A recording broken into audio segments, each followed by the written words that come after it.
moments cannot help in the early game like they were doing yesterday. Yeah, it's like same page, different books every now and again, and then somehow it comes together at random parts of the game for the Oceanic lineup, and really looking towards how they go in the pick ban phase to set themselves up for success, because it hasn't been good so far. By the way, this is the second time a team on blue side has banned Ramos against LATAM when they're red side. Just throwing it out there.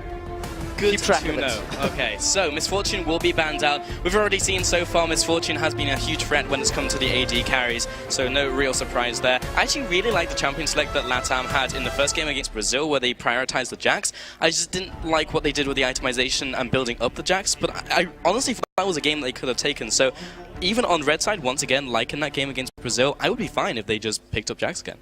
Yeah, certainly agree with that. You know, there was a little bit of a mismatch there. Like, do you rush the Rage Blade that is so strong right now? Do you still want Trinity Force? I think against Malphite, you kind of have to go Trinity Force, but after that, it should have been nearly immediately progressed into the build. Well, I disagree a little bit, because against the Malphite, you need the mixed damage. You go Sheen right there, you only have AD, and it's like, okay, cool, man, I'll just go armor. And then he just stood there and was a rock.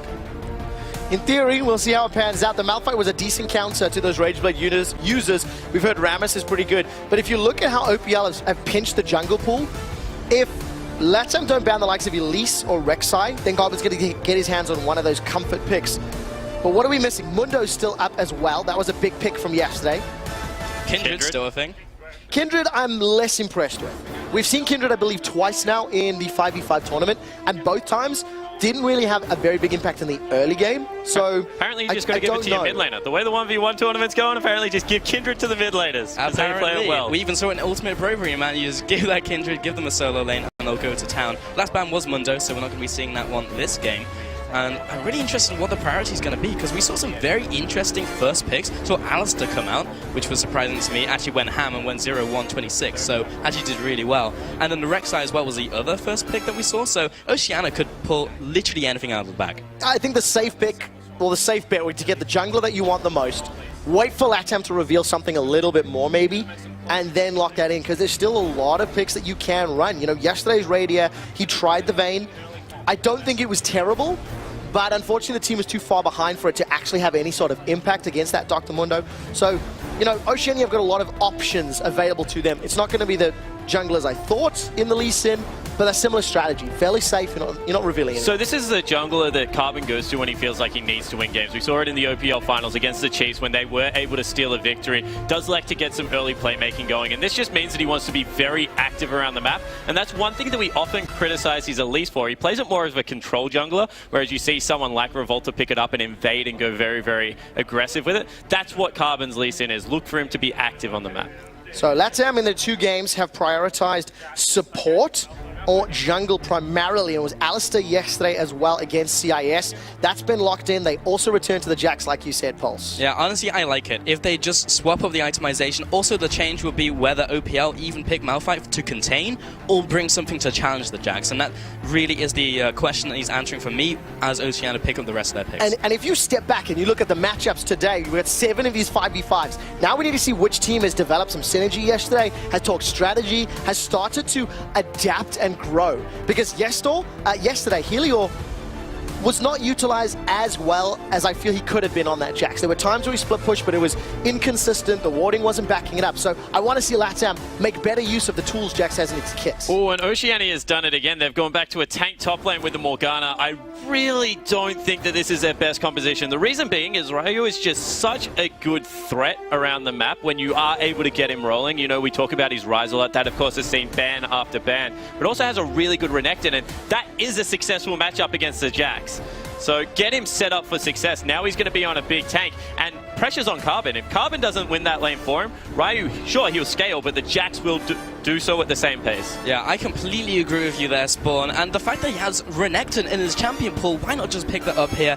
Either way, we'll see how OPL run this, because if they do contain the Jax, they contain that big threat, and as soon as he spikes, that's where the problem comes. But if they can keep on top of him, maybe they can make it work. Waiting on the next 2 picks coming in from LATAM, and not revealing too much at the start. It's going to be the Vayne once again, though. Based on what we saw yesterday from Oceania, and then the question, if they can contain the Jax, I'm already worried for this Oceanic squad. LATAM do steal away the Vayne from Radia, so one more of those dueling split push counters or strengths. Tristan is still up. Cogmore is still up. If Oceania want to try that one again. LATAM's lineup is honestly petrifying right now. They have a fantastic lane swap. There's no way Malphite can deal with the Vayne in the early game, even if they 1v1 the lane. Alistair Jax, if you throw an Elise on the map, has a lot of kill potential if they take in a mobile carry here in the bottom lane for the Oceanic lineup. And honestly, as long as they pick Seiya a winning lane, from what we've seen of his play, especially on the Riven, he looks very impressive. So right now, the Latin America draft has like completely blown the Oceanic lineup out of the water. And we're also seeing adaptation from the first time they tried it, because they picked up the Evelyn, you remember, last time with the Jax. I was like, oh, they're going to snowball that lane, and then didn't really do anything with the pick. Now with Elise, you've got very clear goals, and I love this coming in from LATAM. Just have to see what rounds it out. Oceania, meanwhile, are taking all of the time to pick up their picks. Really, is this going to happen? Cogmore gets locked in, and the Yasuo as well. Yeah, blind pick Yasuo. So it's something that Choose is very famous for. He's a very good farming, split pushing Yasuo, so expect him to play kind of a G4-esque role on that champion. And we'll see with, once again, a lot of knockups coming out of the Oceanic region, whether they can get that mid laner going, because otherwise it doesn't really look like they have much to do. And Jax is pretty good at answering split pushes. And I still feel, if you look at this team comp, if you want to build around a Cogmore that needs to stand still, he needs a Lulu and find targets, he needs protection. He needs more options to kite. Lulu's up and available. You know, you talked about the hyper carries, Cogmore or Juggermore comps, and we're just not seeing it. This is the eggs in two basket composition, where it's just like, well, we have Cogmore, but if this doesn't work, we've got Yasuo as well. It's just not good is what it is.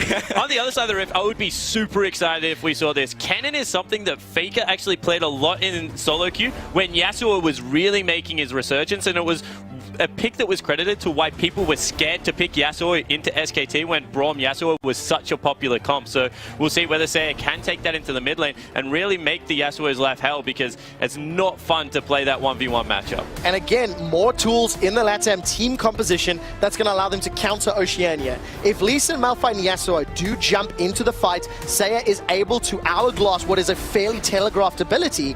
You can just pop down that Thundering Maelstrom. Any follow-up will allow the entire Oceania squad to get, honestly, just locked in, and Jax and Vayne can just jump on whoever they want. For a team that had great target selection yesterday and great ability to kill priorities, they've got another comp to do a similar story. Yeah, and I was going to talk about it earlier. Choose does play Azir, and when you're going to go a Cogmore, even if you want a split threat comp, pick Azir because he can shove the Alistair and Jax off. Now that Kennon's in the mix-up, like, Azir would have been a much better pick than what this Yasuo is going to bring to the table. Now, even if Elliot does fall behind and he needs to stay with the team, Cogmore, Cannon, you just cannot dive. Like, he won't be able to take turrets. He's not going to be able to do enough around the map. Yeah, a little bit hindsight 2020 coming into this champion select, but I don't think anyone can deny LATAM definitely got the better of this one. But I do feel like the peak team fight, like if OPL do pick up the perfect team fight, you get all the knockups, you get the Yasuo combo, Cogmore manages to sit down, literally just spam out those autos. The perfect scenario is higher than that of LATAM's, but it's so difficult to pull off. That's the problem. And in my opinion, that team comp of LATAM has simply just got more ways to win. So yes, if OPL get the perfect conditions and the game goes long enough, one wombo combo will win you the game. But they need to wait for all, they need to get all that setup, get the vision, and they need LATAM to make a mistake in group. So, you know, there's no margin for error if you're an Oceanic fan. Down 0-2, they need to start picking up wins if they want to challenge, get enough points to make it to Los Angeles. It's got to be pinpoint accuracy in from the OPL squad as we load into the game. LATAM are going to be on the red side.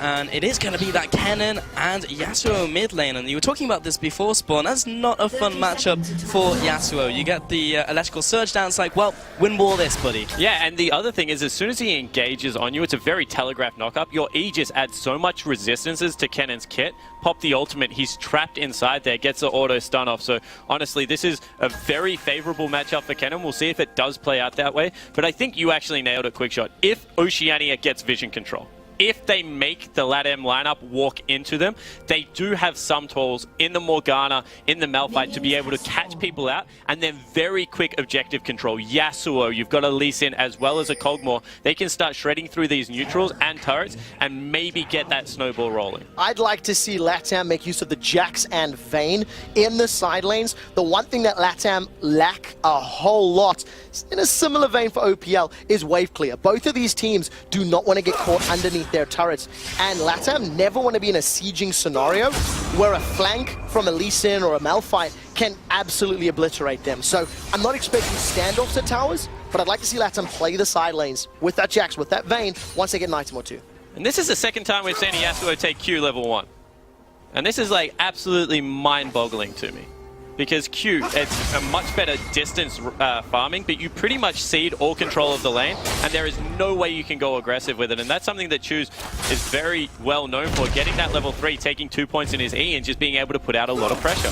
Yeah, I mean, from here, he should start maxing E, and I'll be surprised if he doesn't do that. That is pretty much the only way to go now as Yasuo. But he's actually getting a decent amount of harass down, and at that level 2, he is able to control that minion wave. He set it up very nicely, leaving those caster minions alive so he could get the autos down. So it actually didn't end up too badly for him, so I guess Choo Choo's knew something we didn't. Apparently, I'm going to ask him about it. It's twice I've seen it, and it's just really weird. But it looks like Elliot is also trying to get control of the top lane. That's the one that really scares me, because if he shoves in early, Malphite very mana intensive, you have this window as a jungler that if you do not visit there early, he just goes trying to farm up the minion wave and then cannot follow up your gank through the creep wave, especially when there's an Elise there to counter gank. So Carbon really needs to get busy up in that top side of the map. Well, both junglers are in the top quadrant. Carbon is clearing out his blue buff. You can see Thiak is just sitting there towards his Krugs. So he will also make his way theoretically top, but I still think Ryo's relatively comfortable. That Siege Minion is going to slow the push down somewhat, and he's still got a large number of tools to play. Thiak first in lane, and Carbon's coming mid. Yeah, I think he may actually just go counter jungle or go the long way around to the backside of that top lane. I actually really like what Firex doing. He goes through that lane, gets a little bit of damage onto Ryu. Actually even burns the flash from Malphite. Not entirely sure if that was needed, but still playing it on the side of caution. But that's given such a huge advantage to the Jax. Carbon was just too late. Like, that's inexcusable to walk the long way around the lane, especially if you think the gank is going to come. Just counter gank it through the lane. And now the 1v1's happening in the jungle. Fire just kind of caught with his pants down. Carbon is going to chase after here. Choo Choo's rotating from the mid lane, ticking down from the Ignite. Fire should be good to go! That was single digits on Fayak, and he will be limping away back to base, but he didn't die, so, you know, ball's in his court. Wow, that was so close. Carbon almost makes that work, and I don't really know how well these Oceanic players will handle the pressure. Down 0-2 in the tournament. Top laner burns flash. Carbon almost gets first blood. Maybe that's what Tilt is made of. Not for players like Carbon. One thing I will say about Carbon, he's actually a very level-headed player. He's a shot caller for his team. Legacy does a lot of the behind-the-scenes stuff as well. So expect him to stay level-headed.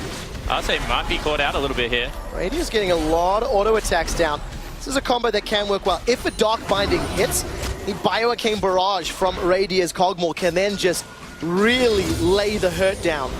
But they got to get on the right target. And ironically, in this case, it probably is Alistair, because he'll just interrupt with a Headbutt Pulverize. So but the other thing about Morgana is if you sit back and play defensive, it's very hard for Alistair Vayne to ever go aggressive because of the Black Shield. Both champions don't swap targets well. Once you commit on a target, you're pretty much in on that target. So as long as Ejim is on point, it should be at least a safe farming lane where Kog'Maw should have the range advantage. Yeah, just trying to get that Kog'Maw to a stage where he can actually start itemizing. Rage Blade. What he's gonna like, it has to be Rage Blade, right? Like, I honestly don't feel like the crit build is that strong on Kog'Maw nowadays. With the 55% on W, you just go on hit and you start shredding people. Yeah, 100% agree. As long as you get anything that has on hit as well as a little bit of mixed damage, it's very hard to itemize against Kog'Maw, but then it's just about how you can position in the team fight. You know, we gave a little bit more execute to the ultimate as well, so your chasing ability is pretty still far up there, but execution is just the aim of the game, and it's proven very hard to do so far. And Helior in the same matchup yesterday, Jax v Malf, and started off with a pickaxe first item. So maybe you're going to move away from that Trinity Force first, then Rage Blade, and maybe go the pulsified route of Rage Wave first anything. Yep, Which seems to be working in solo queue. Can confirm, Pulse has carried me in many a game. No, I really like it specifically in this matchup, and I love it that Helio has adapted from yesterday's games and realized that he needed the mixed damage earlier to hit that spike so he can break the containment system that is Malphite. And I think that's so important to talk about because this is the first sort of, you know, let's call it high priority tournament on 522 where all of these international players are there. Choo-Choo's is going to get dunked down. Thiak is chasing. There's no flash though, and a defensive flash from Choo-Choo's pays out. Thiak just a tad early. Now Radio's in trouble. Yeah, bot lane trade going on, and White Lotus looking for the more autos, getting those silver bolts down, but the Voidoos will keep him in place, allow Radier to get out of there. And was not quite in range for the final tumble auto attack, but still, advantage goes over to the LATAM side. Yeah, it certainly does, and that's exactly what I was speaking about in the mid lane. Seiya, every time Choose goes aggressive, is just going to be able to pull the trigger, and then anytime before that, the auto attack harass comes out, and that's exactly what it's like playing melee into a cannon. Yeah, really frustrating. Extremely painful. And to go back to that point, it's just like learning to adapt, right? All of these players are playing these champions against players and teams they've never competed against and don't have first-hand experience on the preseason, on this style. And you have to adapt and learn and figure it out. Yeah. Donk. Important to note that Radier is also still maxing W. A lot of the Cogmores I've seen at least put a couple of extra points in the E to help out with some of the aggression that Alistair brings into lane. You get the slow going and then you just farm safely because you're not looking to win a lane as Cogmore anyway, just break even on farm. So that is something that we have to keep an eye on because sure, he'll spike much earlier if they do get an early team fight because he'll have max W, but might not be able to lane so successfully after maybe the level 7 mark. Yeah, I agree. I think the goals are very clear for the OPL lineup though. They're like, we're not really looking for lane. We're really just looking for those fights, making our composition work and not being so selfish in that build, but not sure if it will pan out. We'll have to see as the game progresses. And the thing is, this laning phase is dead even. Completely standard, completely close CS in every single lane. I like the scaling on the LATAM squad. I like the tools they have available to them. So yes, as long as LATAM do not group for a perfect wombo combo, I think this somewhat favors LATAM because I think Radier does not have enough tools to truly just stand, become a living turret, and spit out 5,000 attacks a minute. So, you know, I don't think this is terrible. We're approaching 10 minutes. No real tower pressure, no dragon pressure or herald, because no lane is really being pushed. So, yeah, I mean, literally just looking back to the conversation we were having earlier, it's so difficult for OPL to execute their composition perfectly.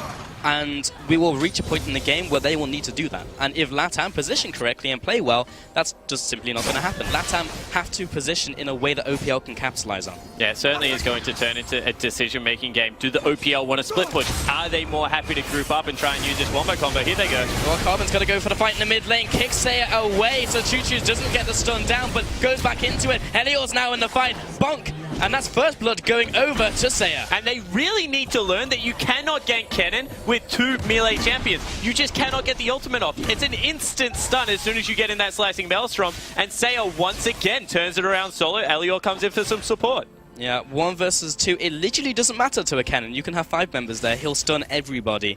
As Electrical Surge now does stun everyone around that radius. And quite good, apparently, as we just saw in the middle lane. Choo-Choo's has his work cut out for him. Is going for the Zeal first, which is pretty common. Getting those crits out, double crit from the passive. You can see the first Rage Blade picked up here by Radier in the bottom lane. Helio should have roughly enough gold in a few CS time to pick up his as well.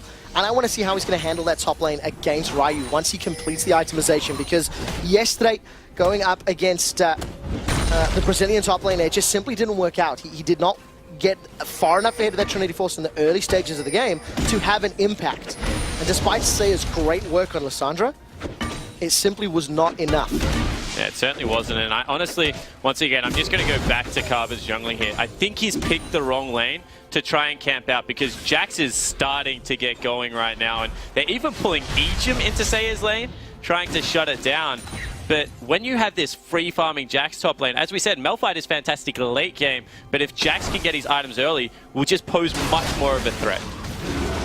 bot lane. Gonna throw out the Voidoos, get a couple autos onto White Lotus, but it's not gonna be too much at this stage in the game. He needs those stacks as he has managed to get that down. And the ultimate is up once again from Kennen, and that just results in a second kill. Saya does have the Q logged onto him from Carbon, and that will be the shutdown coming in from Ryu. That kill will go a long way to containing Jax. Especially because he's got double buffs now. He used his teleport for an aggressive play. He will lose some CS, but look at the minion wave. It's pushing so heavily towards Ryu, so that is a great swing and could give Ryu all the momentum he needs to at least buy time to get tanky enough to fend off this Jax.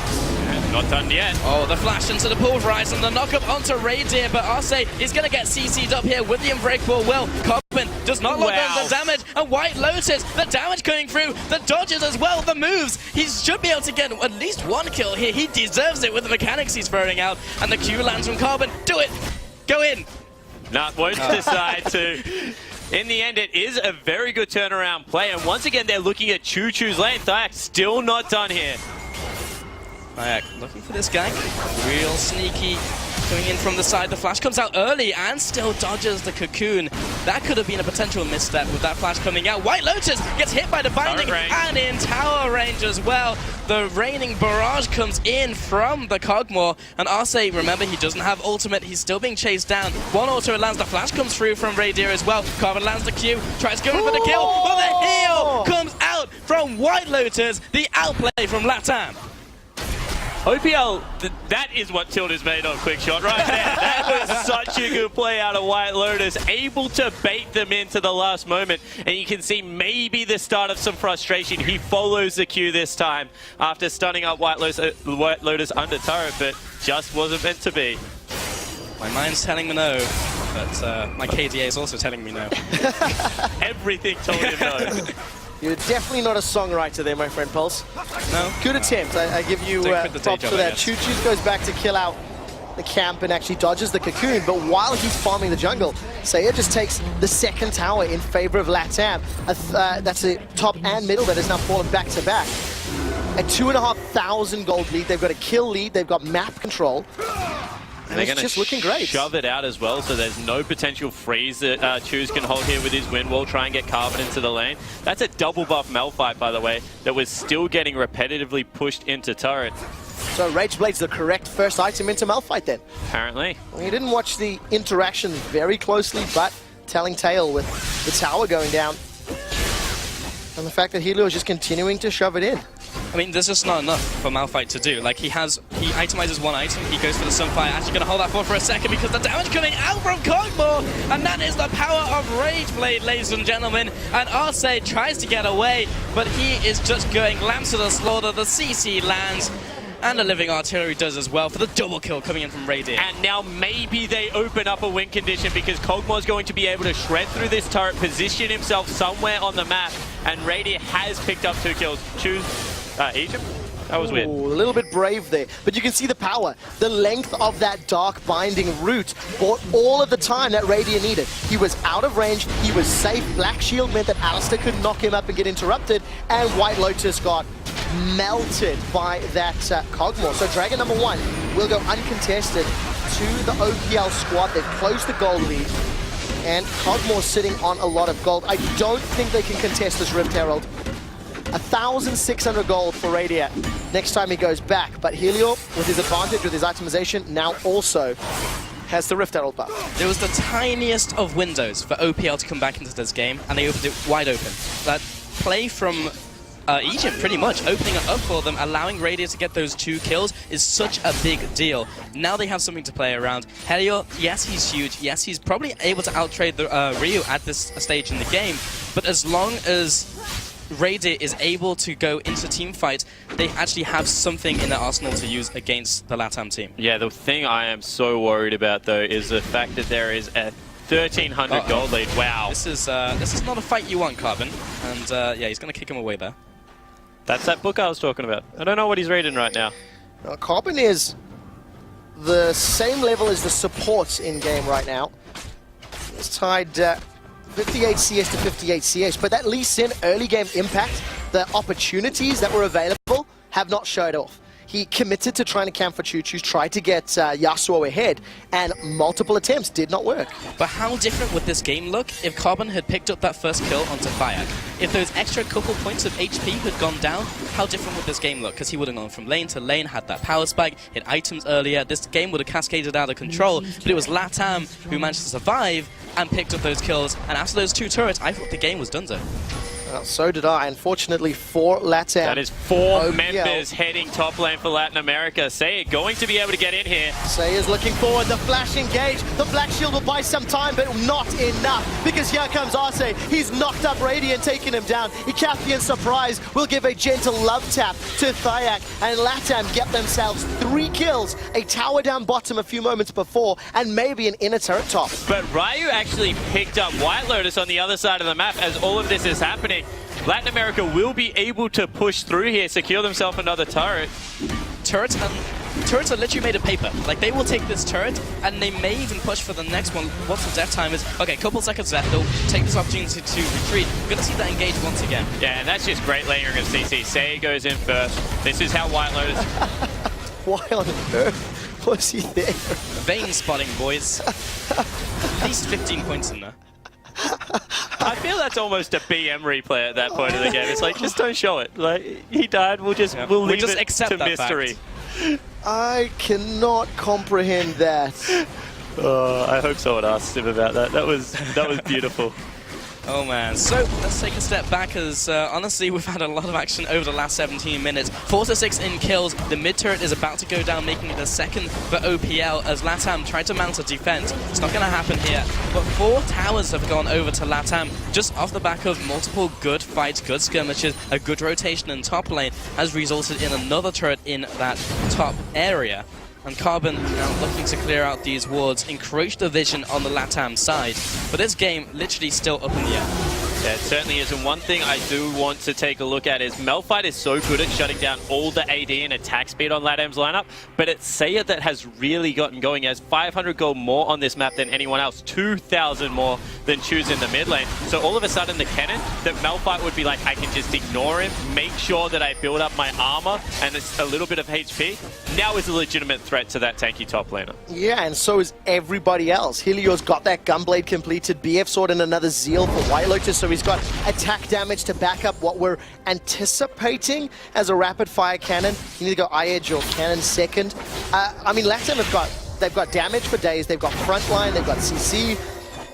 OPL needs a miracle team fight to close this gap. Yes, there is opportunities and possibilities, but I just feel that LATAM, they're taking complete control. This bottom quadrant no longer belongs to the Oceania team. Yeah, but they also need to be a little bit careful because Oceania has started to group up and roam, and that teleport channel time all Choose. Uh-oh, this is not a place you want to be. Throws out the shield there and has to flash away. That's a big summon the spell for the carry of the team.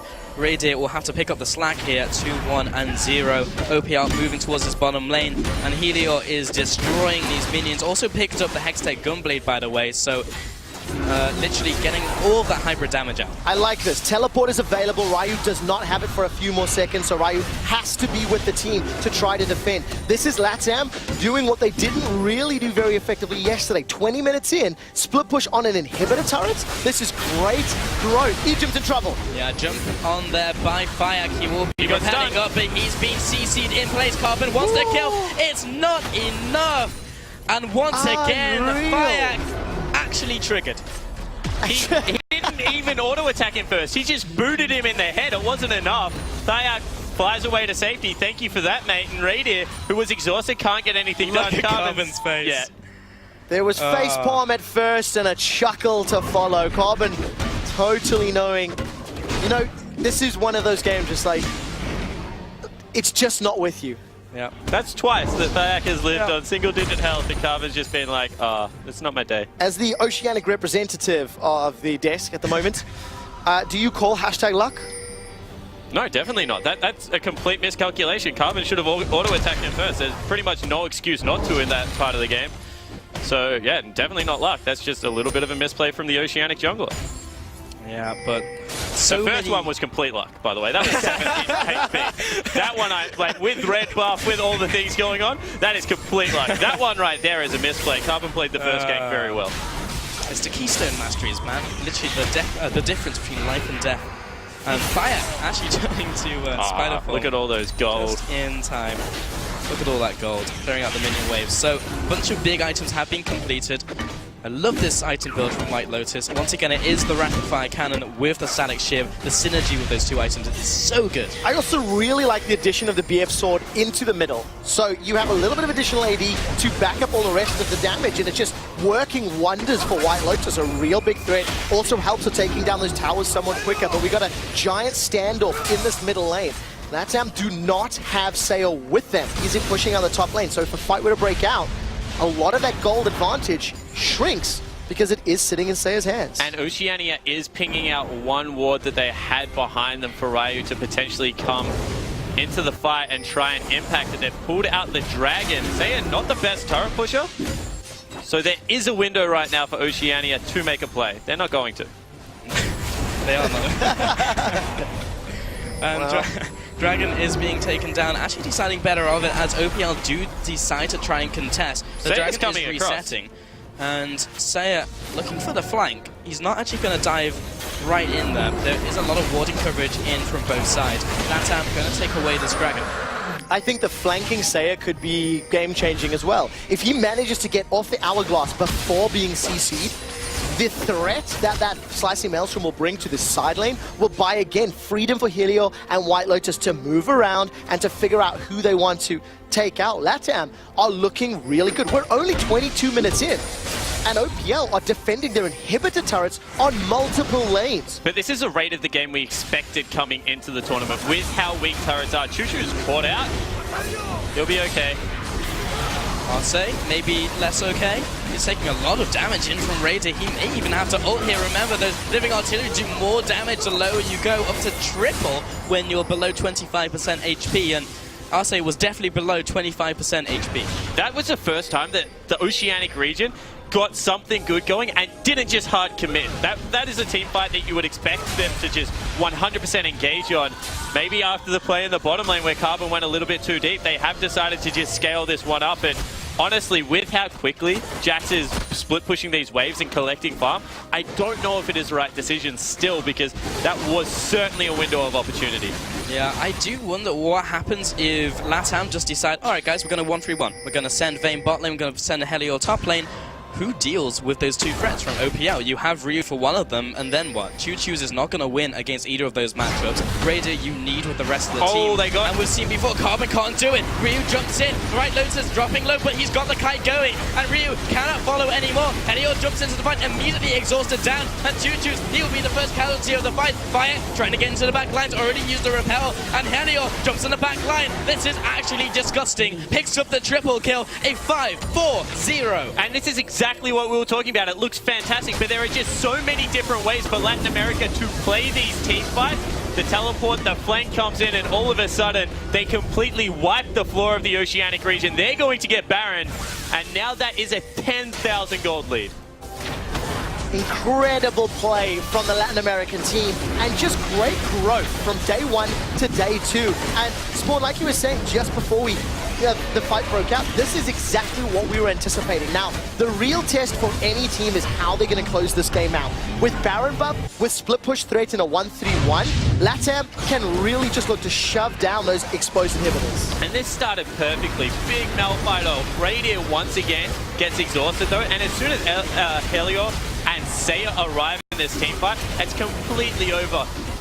Even with Saya getting kicked out, there is just not enough to keep the Kog'Maw safe. You can see they just all pile in, and he's never comfortable to set up and do all that damage. Choo-Choo's didn't even get his ultimate off, simply not really finding the opportunity, holding the trigger finger, and it may have cost him. What I really loved in that team fight was while Helio was exhausted, he didn't take the time to auto-attack, holding that fort because we have another team fight. Choo-Choo's dropping low, Repel comes up, looking for the execute, will jump over the wall, side steps, the predictive Q coming out from Bayek, on point in this game, and Raider, he's on the front lines, and that is not a place that Kog'Maw really wants to be. Carbon, and White you have Lotus will pick up the help kill. Your AD Helio carry. gets the stun onto Ryu as well, make that a double kill for White Lotus. Everyone to carry on this team from LATAM. White Lotus does so well mechanically in like 95%, but just eats the point-blank talk behind We call that good hands in. cricket. Put him in the slips. Good hands. There's so few people that understand that reference right Hey, now. we're in Australia. Everyone understands I love that. I love that. LATAM break open the base of the OPL. Punishing Radier for the front line. Yamato Cannon, I cannot wait to hear your analysis of this Cogmore for the second time. Clown Fiesta.